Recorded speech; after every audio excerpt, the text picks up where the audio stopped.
Why do some people stop buying lattes when the price goes up, but still fill their gas tanks even when fuel costs spike? That's elasticity of demand. It's one of the most important ideas in economics, and it helps us understand how people respond to changes in price, income, or the price of related goods. At its core, elasticity is about responsiveness. How much does the quantity demanded of something change when something else changes? Let's start with the most common type, price elasticity of demand. This tells us how much the quantity demanded of a good changes when its own price changes. The formula is simple: percentage change in quantity demanded divided by percentage change in price. So if the price of a product goes up 10% and the quantity demanded falls 20%, the price elasticity of demand is -2. We usually take the absolute value, so we'd say the elasticity is 2. That means demand is elastic. People are very responsive to price changes. Now, what does that number actually tell us? If the elasticity is greater than 1, demand is elastic. That means people change their behavior a lot when the price changes. If it's less than 1, demand is inelastic. People don't change their behavior much.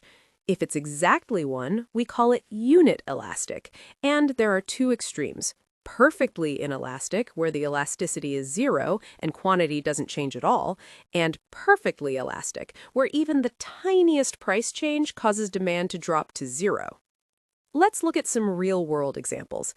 Imagine a coffee shop raises the price of a latte from $4 to $5. Sales drop from 200 lattes to 140 lattes per day. That's a big drop.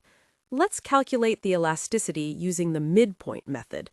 The average quantity is 170, the change is -60, so percent change in quantity is -35.3%.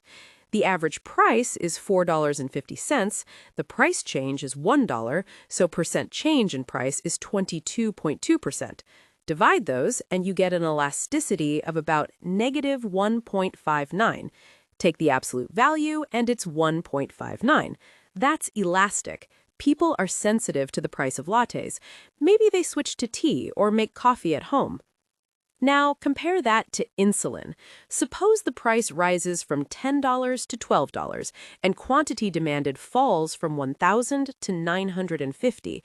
That's a 5% drop in quantity for an 18% increase in price. The elasticity is about 0.28. That's inelastic. People still need insulin, no matter the price. So what makes some goods elastic and others inelastic? First, availability of substitutes.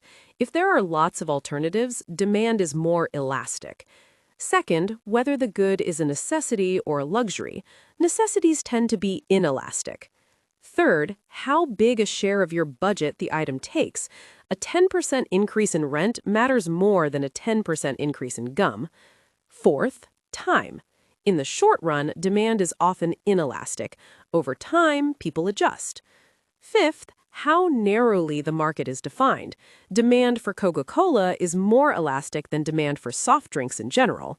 Sixth, habits and addiction. Smokers may keep buying even if prices rise. And finally, brand loyalty. If people are loyal to a brand, they may not switch even if prices go up. Now let's talk about total revenue. That's price times quantity. Elasticity tells us how revenue changes when price changes. If demand is elastic, raising the price decreases revenue. If demand is inelastic, raising the price increases revenue. Let's say a movie theater charges $10 and sells 1,000 tickets. That's $10,000 in revenue. If they raise the price to $12 and only sell 700 tickets, revenue drops to $8,400. But if demand is inelastic and they still sell 950 tickets, revenue rises to $11,400. So businesses need to know elasticity to make smart pricing decisions. There are also other types of elasticity. Income elasticity of demand measures how quantity demanded changes when income changes. If income goes up and demand goes up, it's a normal good. If demand goes up more than income, it's a luxury. If demand goes down less than income, it's an inferior good. Think instant noodles or bus rides for some people. Then there's cross-price elasticity. That measures how demand for one good changes when the price of another good changes. If the goods are substitutes, like Coke and Pepsi, the elasticity is positive. If the goods are complements, like printers and ink, the elasticity is negative. If the goods are unrelated, like oranges and toothbrushes, the elasticity is close to zero. One more important idea: elasticity isn't constant along a demand curve. At high prices and low quantities, demand tends to be more elastic.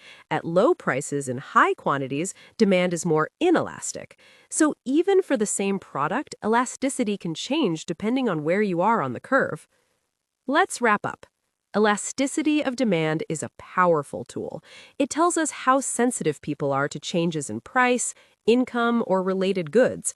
It helps businesses set prices, helps governments design taxes and subsidies, and helps economists understand consumer behavior. If you remember one thing, remember this: elasticity is about responsiveness. When prices or incomes change, how much do people change what they buy? That's the question elasticity answers.